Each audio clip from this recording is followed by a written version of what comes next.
विद्यार्थियों, तो कैसे हो आप सभी लोग। उम्मीद है आप सभी लोग बढ़िया होंगे और अपनी अच्छे से पढ़ाई कर रहे होंगे। तो विद्यार्थियों, हमने जो पिछली कक्षा थी उसमें पहला पार्ट था उसको पूरा पढ़ लिया था। उससे संबंधित जितने भी प्रश्न बन रहे थे उन प्रश्नों को हमने हल किया और एग्जाम में जो सवाल पिछली कक्षाओं में या पिछली जो बोर्ड परीक्षाओं में आए थे उन सबको हमने हल कर लिया था। तो आज की जो हमारी कक्षा है वो अध्याय 2 है, जिसको हम विषय 2 के रूप में समझते हैं, जिसका नाम है राजा, किसान व नगर, जिसका है आरंभिक राज्य और अर्थव्यवस्थाएं, लगभग 600 ईसा पूर्व से लेकर 600 ईसा ईस्वी तक। तो ये हमारा कौन सा पार्ट है? दूसरा पार्ट है, जो है 600 ईसा पूर्व से लेकर 600 ईस्वी तक। देखो, हम जब बात कर रहे थे इतिहास की, किसकी बात कर रहे थे? इतिहास की। इतिहास, हम बात कर रहे थे इतिहास की। तो इतिहास की जब हम बात कर रहे थे तो हमने देखा कि इतिहास को बताने के लिए हमें सबसे पहले चाहिए एक स्थान। क्या चाहिए? एक स्थान। स्थान के बाद चाहिए समय। स्थान तो हमारा कौन सा हो गया? भारत। और समय कौन सा अपना? 600 ईसा पूर्व से लेकर 600 ईस्वी तक। ये अपना क्या है? समय। जिस समय के इतिहास की हमें क्या करनी है? अध्ययन करनी है। तो देखो, इतिहास को जब हम पढ़ते हैं तो हम इसका क्या करते हैं? विभाजन करते हैं। विभाजन भी किसके आधार पर करते हैं? साक्ष्यों के आधार पर। किसके आधार पर? साक्ष्यों के आधार पर हम इसका विभाजन करते हैं। और विभाजन करके हम इसको 3 भागों में बांटते हैं। कितने भागों में? 3 भागों में। देखो, वो 3 भाग कौन कौन से हैं? पहला है प्राक। प्राक ऐतिहासिक काल, जिसको हम प्राक ऐतिहासिक लिख देते हैं। प्राक ऐतिहासिक काल। कौन सा काल हो गया? प्राक ऐतिहासिक काल। और दूसरा काल कौन सा हो जाएगा? आद्य ऐतिहासिक काल। आद्य ऐतिहासिक काल। ठीक है। और तीसरा काल कौन सा हो जाएगा? तीसरा काल हो जाएगा अपना ऐतिहासिक काल।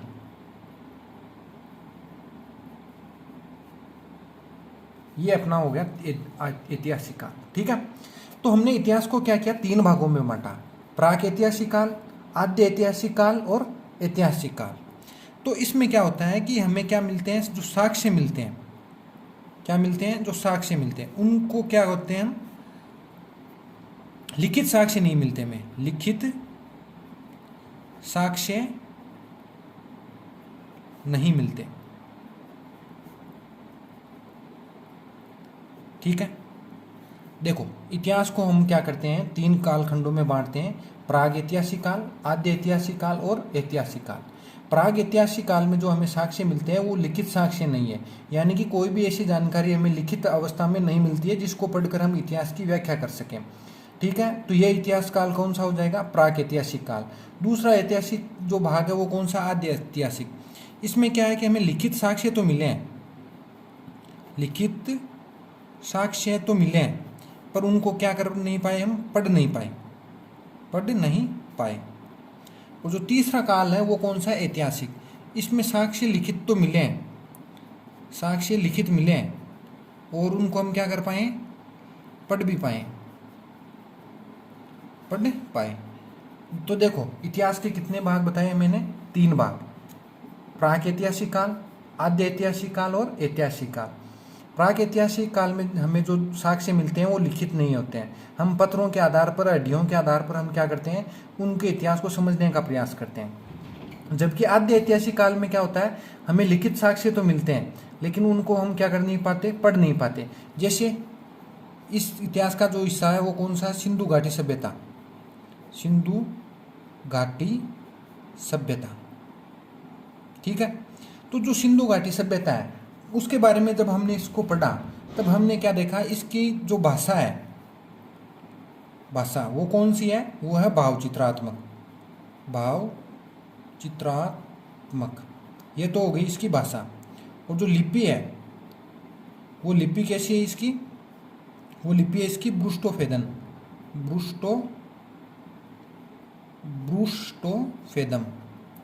ठीक है। ये इसकी कौन सी है, लिपि है।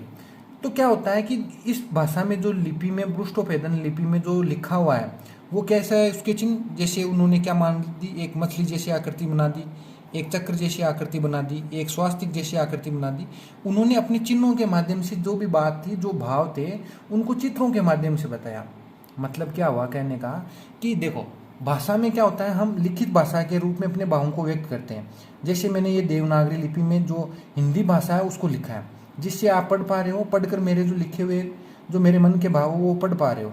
लेकिन जब ये मैंने लिखा, ये 3 चिन्ह मैंने बनाए, ये जो 3 चित्र है इसको देखकर आप क्या कहना चाहता हूँ मैं ये नहीं पढ़ समझ पाए ना।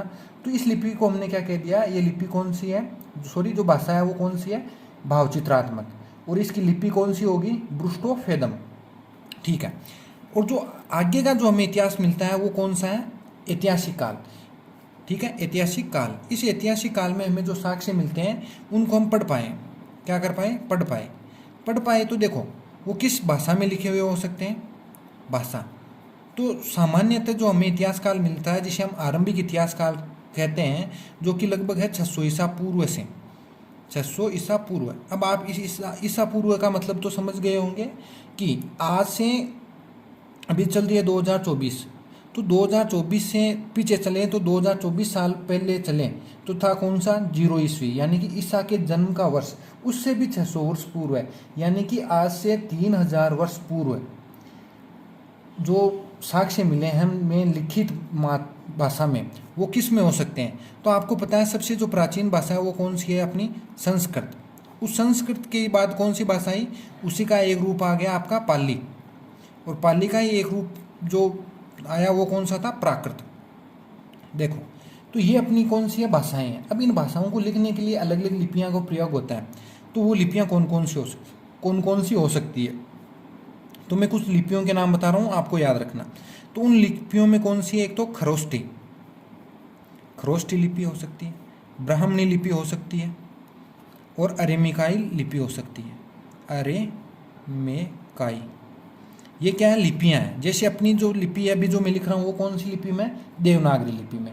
तो जब हम इतिहास को बांटते हैं, अलग अलग कालखंडों में बांटते हैं, तो जो आज हम पढ़ने जा रहे हैं वो कौन सा कालखंड है, वो है आपका 600 ईसा पूर्व से लेकर 600 ईस्वी तक का।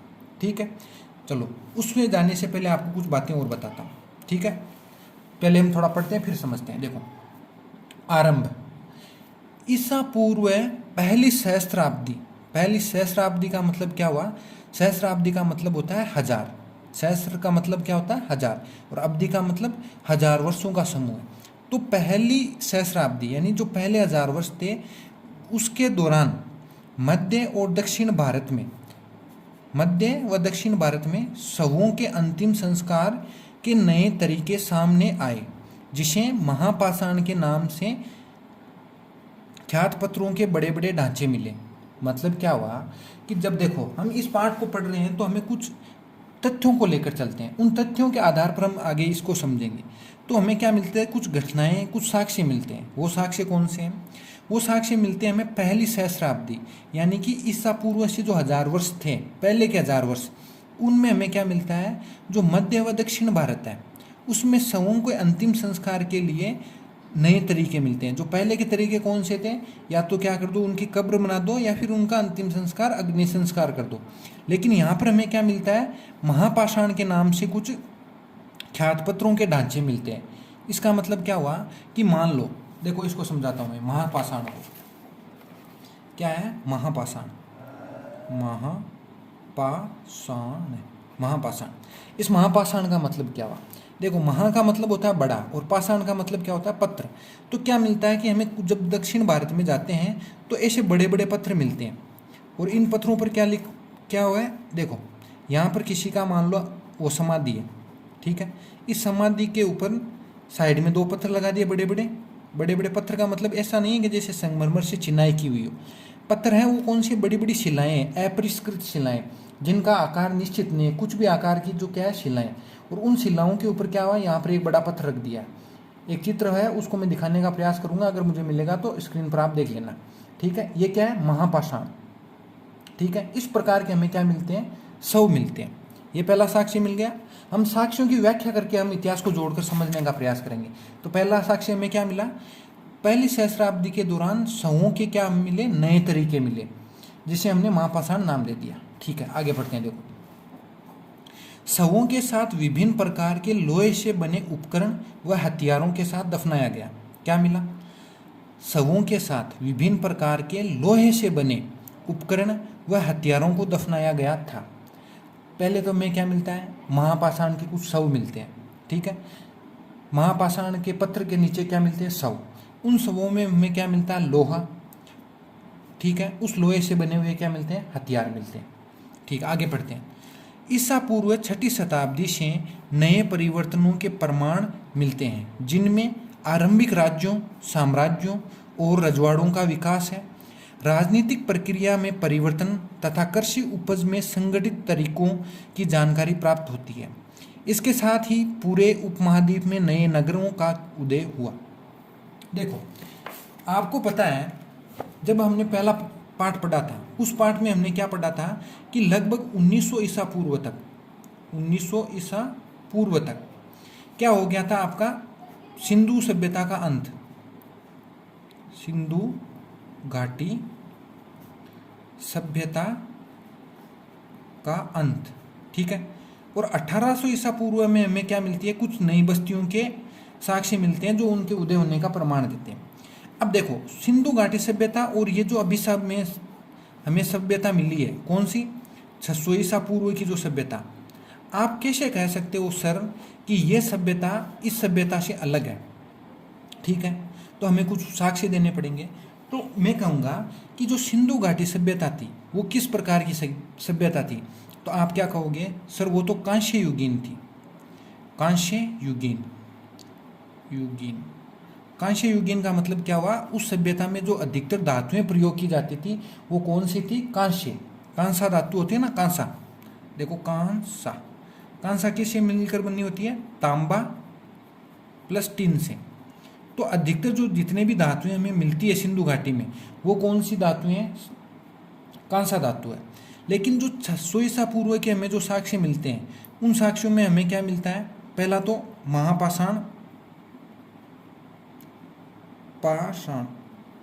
महापाषाण के शव या अंतिम संस्कार के तरीके, जिसे हम महापाषाण कहते हैं।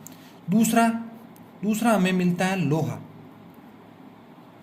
लेकिन आपको पता है कि जो सिंधु घाटी सभ्यता के लोग थे वो लोहे से परिचित नहीं थे, और ये लोग लोहे से परिचित है, इसका मतलब क्या है, ये कोई नवीन सभ्यता है। ठीक है, तो ये नवीन सभ्यता कैसी है, तो इसके लिए हम देखते हैं कि इन लोगों ने क्या किया था, कृषि के तरीकों में बदलाव किया था। कृषि के तरीकों में बदलाव किया। तो देखो, जब इंसान केवल खेती करता है और उसकी खेती में इतनी ही उत्पादन हो जिससे उसका पेट भर सके, तो वो क्या करता है, कुछ नया नहीं ट्राई करता। मतलब क्या हुआ कि मान लो एक गांव है, इसको समझने का प्रयास करना। ये एक गांव है, इस गांव में 200 परिवार हैं। ठीक है, 200 परिवार इतने ही उपज पैदा कर पाते हैं कि इन 200 परिवारों को ही खाना मिल सके। तो ये साल भर क्या करेंगे, अपने खाने का इंतजाम करेंगे कि कई बार ऐसा ना हो कि इन्हें खाना भी नहीं मिले। लेकिन क्या हो अगर कि ये 200 आदमी 400 आदमियों का खाना उत्पादन करें। ठीक है, ये 200 परिवार अगर 400 परिवारों का खाना उत्पादन करेगा तो ये 200 परिवार तो आराम से खा लेंगे, लेकिन इनके साथ 200 परिवार और हैं, उनको भी क्या कर सकते हैं, ये खाना खिला सकते हैं। तो ये जो 200 लोग हैं वो अगले 200 वार के लिए क्या कर देंगे, खाना बचा रहेगा। तो लोग क्या करेंगे, कुछ अन्य कार्य भी करेंगे। अन्य कार्य कौन से होंगे, जिसे हम शिल्प उत्पादन भी कह सकते हैं, शिल्प उत्पादन। इस प्रकार शिल्प उत्पादन के साथ ही अन्य कार्य करेंगे और शहरों का क्या हो जाएगा, नगरीकरण। जो गांव है वो किस में बदल जाएंगे, नगरों में। ठीक है, तो जो कहने की बात क्या है कि जो ये जो नई सभ्यता आई है, उस सभ्यता में क्या दिखाई देते हैं, हमें दिखाई देते हैं आरंभिक राज्य और साम्राज्य। अब हम देखते हैं कि ये आरंभिक राज्य कौन से थे और ये साम्राज्य कौन से थे। तो उसके लिए हमें क्या चाहिए, कुछ साक्ष्य, जिसके आधार पर हम कहानी की शुरुआत करें। तो जो हमारा जो पहला बिंदु है वो कौन सा है, प्रिंसेप और प्रियदर्शी। ये वैसे शब्द प्रियदर्शी है लेकिन मैंने इसको प्रियदर्शी लिखा है। चलो पढ़ते हैं। देखो, भारतीय अभिलेख विज्ञान के एक उल्लेखनीय प्रगति 1830 के दशक में हुई। मतलब 1830 के दशक में जो भारतीय अभिलेख विज्ञान था उसमें एक उल्लेखनीय परिवर्तन हुआ। और वो परिवर्तन क्या था? जब ईस्ट इंडिया कंपनी के एक अधिकारी ने ब्राह्मी व खरोष्ठी लिपियों का अर्थ निकाला। अब आपको पता होगा कि ये ब्राह्मी व खरोष्ठी लिपि क्या है। ये एक प्रकार की लिपि है, जैसे ये हिंदी में लिखा हुआ है ना, जो देवनागरी लिपि है उसमें लिखा हुआ है। अगर मैं मान लो जैसे कंपनी को इंग्लिश में लिखूं कंपेनी, अब ये कौन सी लिपि होगी? ये आपकी होगी ग्रीक लिपि। और इसी को मैं अगर ऐसे लिखूं कंपनी, तो ये कौन सी लिपि होगी? देवनागरी लिपि। ये तो आपकी देवनागरी होगी और ये आपकी कौन सी होगी? ग्रीक लिपि होगी, या रोमन लिपि भी हम इसे कह सकते हैं। ठीक है। तो ईस्ट इंडिया कंपनी के एक अधिकारी ने क्या किया? ब्राह्मी व खरोष्ठी लिपियों में जो कुछ लिखा हुआ था उसका अर्थ निकाला। अब वो आदमी कौन था और उसने किसके बारे में पढ़ा और क्या पढ़ा वो देखते हैं। देखो, इन लिपियों का उपयोग सबसे आरंभिक अभिलेखों व सिक्कों में किया गया था। ठीक है। तो आपसे सवाल क्या बनता है कि ब्राह्मणी व खरोष्ठी लिपियों को सबसे पहले कब पढ़ा गया? तो 1830 के दशक में। ठीक है। और आरंभिक लेखों व अभिलेखों में किस लिपियों में लिखा गया था? तो क्या जवाब होगा? ब्राह्मणी व खरोष्ठी लिपियों में। ठीक है। इन अभिलेखों में एक प्रियदर्शी राजा, जिसका अर्थ क्या होता है? मनोहर मुखाकृति वाला, नाम का मिलता है। क्या? देखो, एक व्यक्ति है जिसका नाम अभी आया नहीं है लेकिन आगे आ जाएगा। वो क्या करता है? 1830 के दशक में एक ईस्ट इंडिया कंपनी का अधिकारी जिसका नाम है जेम्स प्रिंसेप। क्या नाम है? James Prinsep. वो क्या करता है? ब्राह्मणी व खरोष्ठी लिपियों का अर्थ निकालता है। कहाँ से? वो निकालता है अभिलेखों से और सिक्कों से। ठीक है। इन अभिलेखों में एक नाम मिलता है उसे सबसे ज़्यादा, वो नाम कौन सा है? प्रियदर्शी, जिसका अर्थ क्या होता है? मनोहर मुखाकृति वाला राजा। ठीक है। आगे बढ़ते हैं।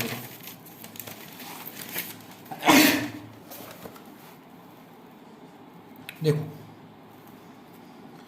कुछ सिक्कों और अभिलेखों, कुछ अभिलेखों व बौद्ध ग्रंथों में अशोक सर्वाधिक प्रिय शासकों में से एक था। ठीक है। कि जो सुंदर मुखाकृति वाला जो राजा मिला है वो कौन था? वो था अशोक। अब आप पूछोगे सर ये अभिलेख क्या होता है? तो हम पढ़ते हैं। देखो, अभिलेख क्या है? अभिलेख उन्हें कहते हैं जो पत्थर, धातु या मिट्टी के बर्तन, क्या क्या चीज़ें हैं? पत्थर है, धातु है और मिट्टी के बर्तन है, जैसी कठोर सतह पर खुदे होते हैं। ठीक है। इनमें उन लोगों की उपलब्धियां, क्रियाकलाप व विचार लिखे जाते हैं जो उन्हें बनवाते हैं। तो अभिलेख क्या है? अभिलेख एक प्रकार का शिला या पट कह सकते हैं, जिस पर जो किसका हो सकता है? पत्थर का हो सकता है, धातु का हो सकता है और मिट्टी के बर्तनों का हो सकता है। यानी कि हम कहेंगे कि अभिलेख क्या है? अभिलेख एक कठोर सतह है। वो सतह पत्थर की हो सकती है, धातु की हो सकती है और मिट्टी के बने बर्तनों की हो सकती है। उस पर क्या होता है? कुछ खुदा हुआ होता है। क्या अभिलेख क्या होता है? ठीक है। तो देखो, अभिलेख के लिए हमें क्या चाहिए? एक पत्थर चाहिए। वो पत्थर हो सकता है, मिट्टी का बर्तन हो सकता है या तांबा हो सकता है। उस तांबे की जो सतह है उसको हम क्या करेंगे? पहले सपाट करेंगे। सपाट कर दिया। सपाट करने के बाद एक तीखी वस्तु लेंगे, छेनी या कुछ भी ले लिया, उससे हम क्या करेंगे? इस पर खुदाई करेंगे। क्या की? खुदाई। और खुदाई करके इसके ऊपर कुछ जानकारी लिखेंगे। जब एक ऐसा पत्थर, धातु या मिट्टी का बर्तन जिसकी सतह को सपाट करके उस पर कुछ जानकारी लिख दी जाए, तब हम उसे क्या कहते हैं? अभिलेख कहते हैं। जैसे ये मैंने लिख दिया, कुछ भी जानकारी लिख दिया, जैसे काला, जैसे लिखा काला। तो क्या हुआ? अगर आपसे कोई पूछे कि अभिलेख क्या होता है, तो अभिलेख एक ऐसी सतह हो सकती है, उस सतह पर किसी भी प्रकार की जानकारी को उकेर देते हैं तो वो क्या बन जाता है? अभिलेख। तो अभिलेख क्या हो गया? एक सपाट सतह जो पत्थर, धातु या मिट्टी के बर्तन की हो सकती है, जिस पर कुछ जानकारी उकेर दी जाती है, तो वो क्या बन जाता है? अभिलेख बन जाता है। ठीक है। तो क्या होता है कि जो सबसे पहला अभिलेख पढ़ा गया था वो किसने पढ़ा था? प्रिंसेप नाम के व्यक्ति ने। वो कौन था? एक ईस्ट इंडिया कंपनी का अधिकारी था, जिसने 1830 के दशक में एक अभिलेख पढ़ा। उस अभिलेख में वो किसका नाम मिलता है? एक प्रियदर्शी राजा का नाम मिलता है। प्रियदर्शी का मतलब सुंदरमुख वाला राजा। और वो सुंदरमुख वाला राजा था कौन? तो वो हमें जब बौद्ध ग्रंथों को पढ़ते हैं तब पता चलता है कि जिस सुंदरमुख वाले राजा के बारे में जानकारी ये जेम्स प्रिंसेप बता रहा है, वही कौन है? आपका बौद्ध ग्रंथों में अशोक है। यानी कि अशोक की प्रियदर्शी है और प्रियदर्शी अशोक है। ठीक है, तो आपको समझ में आ गया कि अभिलेख किसे कहते हैं। अभिलेख उन्हें कहते हैं जो पत्थर, धातु तथा मिट्टी के बने बर्तन जैसी कठोर सतह पर खुदे होते हैं। इनमें उन लोगों की उपलब्धियां, क्रियाकलाप व विचार लिखे जाते हैं जो उन्हें बनवाते हैं। ठीक है, अब हम देखेंगे अभिलेखों की क्या विशेषताएं। तो अभिलेखों की क्या विशेषताएं जो है उनको हम पढ़ते हैं। देखो, इनमें राजाओं के क्रियाकलाप तथा महिलाओं व पुरुषों द्वारा धार्मिक संस्थाओं को दिए गए ज्ञान का ब्यौरा मिलता है। तो देखो, अभिलेखों में हमें क्या मिलता है, राजा के क्रियाकलाप व पुरुषों व महिलाओं द्वारा धार्मिक संस्थाओं जैसे मंदिरों को दिए जाने वाले दान का ब्यौरा मिलता है। जैसे आप लोगों ने देखा होगा किसी मंदिर के बाहर के पटल पर यह लिखा होता है कि अमुक व्यक्ति ने इस मंदिर के निर्माण में इतने रुपए का दान दिया, तो वो क्या है, एक अभिलेख है। या फिर आपने कहीं पर यह देखा होगा कि जो भी ये बनाई गई वस्तु है उस वस्तु को बनाने के लिए ये व्यक्ति शामिल थे और इन लोगों ने इतना इतना चंदा दिया। जैसे अभी अगर राम मंदिर बनाया तो अगर उसके ऊपर बाहर शिलालेख लगाए तो ये लिखाया जाएगा कि भाजपा सरकार के नेतृत्व में और 2024 के अंदर इस मंदिर का लोकार्पण किया गया और इसमें कई सारी हस्तियां शामिल थी, उन सब का नाम होगा और इन लोगों ने इतना इतना रुपया दान दिया, तो वो सारा का सारा भी ब्यौरा उसमें लिखा हुआ होगा। ठीक है, दूसरी विशेषता इसकी क्या है, यह एक प्रकार के स्थायी प्रमाण है। स्थायी प्रमाण का मतलब क्या हुआ है कि एक पत्थर पर लिखा हुआ है और वो भी खोदा हुआ है तो वो आसानी से क्या होगा, मिटेगा नहीं। मिटेगा नहीं इसका मतलब क्या है, वो एक स्थायी प्रमाण है। ठीक है, तो दो विशेषताएं होगी। पहली विशेषता, इसमें राजाओं के क्रियाकलाप की जानकारी मिलती है। दूसरा, महिलाओं व पुरुषों द्वारा दिए गए धार्मिक दान की हमें जानकारी मिलती है। तीसरा, ये स्थायी प्रमाण है। और चौथी विशेषता इसकी क्या है वो देखते हैं। देखो, कई अभिलेखों में इनके निर्माण की तिथि व नाम का भी पता चलता है। यानी कि कुछ कुछ अभिलेख ऐसे होते हैं जिनमें निर्माण की तिथि और खोदने वाले का नाम भी लिखा होता है कि ये जो अभिलेख है इस व्यक्ति ने लगवाया है और इतनी तारीख को लगाया, वो भी हमें क्या होता है उसमें लिखा हुआ मिलता है, जिससे हम उस समय के इतिहास की जानकारी को समझने में थोड़ी आसानी हो जाती है। ठीक है, इसमें तिथि नहीं मिलती है, जिनमें तिथि नहीं मिलती है उनमें पुरालिपि व लेखन शैली का प्रयोग करते हैं। यानी कि क्या हुआ कि जिन अभिलेखों में हमें तारीख नहीं मिलती है लिखी हुई, उनका पता लगाने के लिए हम पुरालिपि व लेखन शैली का प्रयोग करते हैं। वो क्या है वो हम समझते हैं। देखो, पुरालिपि व लेखन शैली क्या है। देखो, पहले तो हम इन विशेषताओं को समझते हैं। क्या, अभिलेखों की विशेषताएं। अभिलेखों की विशेषताएं कि अभिलेख है उनकी क्या क्या विशेषताएं। तो पहली विशेषता क्या होगी, इसमें क्या मिलते हैं, ये स्थायी प्रमाण है। क्या है विशेषता इसकी, ये स्थायी प्रमाण है, आसानी से मिटते नहीं है। ठीक है, दूसरा, इसमें राजाओं का क्रियाकलाप मिलता है। राजाओं के क्रियाकलाप की जानकारी, क्रियाकलाप की जानकारी, ये इसकी दूसरी विशेषता हो गई। तीसरा, धार्मिक दान की जानकारी प्राप्त होती है, धार्मिक दान की। ठीक है, और चौथी विशेषता क्या, इसमें तिथि व बनाने वाले का नाम दोनों का पता चलता है। इसका मतलब क्या हुआ, अभिलेख से हमें यह पता चलता है कि उस समय का राजा कौन था, किस तारीख को इसने ये लगवाया था और किन किन धार्मिक विषयों के बारे में और उस समय की धार्मिक राजनीति कैसी थी, वो सारी की सारी जानकारी हमें किससे प्राप्त हो जाती है, अभिलेखों से प्राप्त हो जाती है। मान लो अगर हमें एक अभिलेख मिलता है कि मान लो एक मंदिर है, उस मंदिर के बाहर हमें क्या मिलता है, एक अभिलेख मिलता है। ये मंदिर मान लो, इस मंदिर की जो बाहर की दीवार है उस दीवार पे हमें क्या मिलता है, एक अभिलेख लिखा हुआ मिलता है। ये मान लो एक अभिलेख लिखा हुआ है। इस अभिलेख में जो जानकारी ली हुई है वो तो हम पढ़ पा रहे हैं कि मान लो उसमें ये लिखा हुआ है कि इस मंदिर का निर्माण श्री राज्यवर्धन सिंह नाम के राजा ने बनवाया था और उस समय में अकाल की स्थिति, इसलिए उन लोगों को रोजगार की भी व्यवस्था की गई जिस लोगों ने इस मंदिर के निर्माण में अपना सहयोग दिया। ठीक है, तो ये जानकारी तो लिखी हुई मिल गई, लेकिन उसमें तारीख नहीं लिखी हुई कि ये किस तारीख का अभिलेख है, जिससे हमें ये पता लगे कि ये जिसने भी लगवाया था वो उस समय में या किस समय में था। तो इसके लिए हम क्या करते हैं, प्रयोग करते हैं कुछ लेखन विधि का प्रयोग करते हैं। ये लेखन विधि का प्रयोग करके कैसे पता लगाते हैं वो पता लगाओ। जैसे आज से कुछ समय पहले की जो हम जितने भी कुछ किताबें पढ़ते हैं, जैसे मैं अगर पिछले ज़माने की कुछ किताबें पढ़ूँ तो जिसको अभी हम जैसे झंडा ऐसे लिखते हैं, झंडा, झंडा ऐसे लिखते हैं, तो वो लोग झंडे को कैसे लिखते थे, एक ऐसा अजीब सा शब्द ये जय को इस प्रकार लिखते थे कुछ, और मुझे अभी लिखना भी नहीं आ रहा है, ये ऐसे करके कुछ झंडा, ये जय को कुछ इस प्रकार लिखते थे, और एक को भी कुछ लिखने का तरीका थोड़ा अलग था। तो देखो मान लो अगर 2024 में एक को इस प्रकार लिख रहे हैं, और 2000 ये कौन सा हो गया 2024 में एक को इस प्रकार लिखते हैं, और 3004 में मान लो 3024 में 4 को इस प्रकार लिखें एक को, क्या समझे, एक अभिलेख मिले हमें, और उस अभिलेख में अगर हमें तारीख का पता न चले कि ये अभिलेख है वो किस तारीख का है, तो उसके लिए हम लेखन विधियों का प्रयोग करते हैं कि जो लिखा हुआ है उस लिपि को पढ़कर पता लगाते हैं कि ये किस साल का लिखा हुआ है। जैसे अगर 2024 में ए को इस प्रकार लिखते हैं और 2034 में ए को इस प्रकार लिखते हैं, और हमें एक अभिलेख मिलता है उसमें ए को इस प्रकार लिखा हुआ है, तो हम कह देंगे कि ये 2024 का है। और मान लो अगर हमें उसमें ए को इस प्रकार लिखा हुआ मिलता है, तो हम कह देते हैं कि वो अभिलेख कब का है, वो अभिलेख 3024 ईस्वी का है। ठीक है, तो इस प्रकार हम देखते हैं कि कई सारी लिपियां हैं, उनमें रूप परिवर्तन आ जाता है, जिससे हम उसका क्या पता लगा लेते हैं कि ये अभिलेख किस वक्त का है।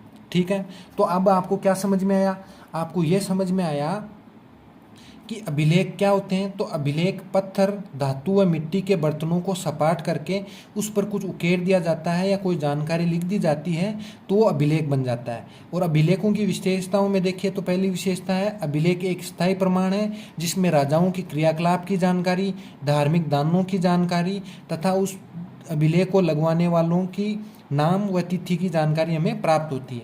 ये सब क्या है, अभिलेखों की विशेषताएं। ठीक है, तो देखो जो आज हमने पढ़ा उसको एक बार हम क्या कर लेते हैं, वापस रिवाइज कर देते हैं। देखो आज जो हमने एक बिंदु पढ़ा है उस बिंदु का नाम क्या है। देखो आज का जो हमारा पाठ है वो क्या है, वो पाठ है राजा, वो पाठ क्या है, राजा, किसान, राजा, किसान व नगर, ये अपना पाठ है। उस पाठ को पढ़ने से पहले हमने ये पढ़ा कि साक्ष्यों के आधार पर हम इतिहास को कितने भागों में बांटते हैं। साक्ष्यों के आधार पर इतिहास के भाग, साक्ष्यों के आधार पर इतिहास का वर्गीकरण, वो पढ़ा। उस वर्गीकरण में पढ़ा हमने वर्गीकरण, उस वर्गीकरण में हमने पढ़ा ऐसा इतिहास, ऐतिहासिक काल, ऐतिहासिक काल, ऐतिहासिक काल उस काल को कहते हैं जिसमें हमें लिखित साक्ष्य मिलते हैं। क्या मिलते हैं, लिखित साक्ष्य मिलते हैं, और उन साक्ष्यों को हम क्या करते हैं, पढ़ पाते हैं, पढ़ सकते हैं। ठीक है, तो उन साक्ष्यों में जो हमें सबसे आरंभिक साक्ष्य मिलते हैं, आरंभिक साक्ष्य वो कहाँ पर मिलते हैं हमें, वो मिलते हैं अभिलेखों में, अभिलेखों में व सिक्कों पर। ठीक है, ये बात है। तो हमें सबसे पहला जो अभिलेख मिलता है या जो अभिलेख को पढ़ पाता है वो कौन था व्यक्ति, वो था 1830 का दशक था, एक अंग्रेज अधिकारी था, अंग्रेज अधिकारी, वो अंग्रेज अधिकारी क्या करता है, इस अभिलेखों को पढ़ पाता है। वो अभिलेख किस भाषा में लिखे हुए थे, वो ब्राह्मी व खरोष्टी लिपि में लिखे हुए थे, और उस अभिलेखों में उन्हें किसकी जानकारी मिलती है, एक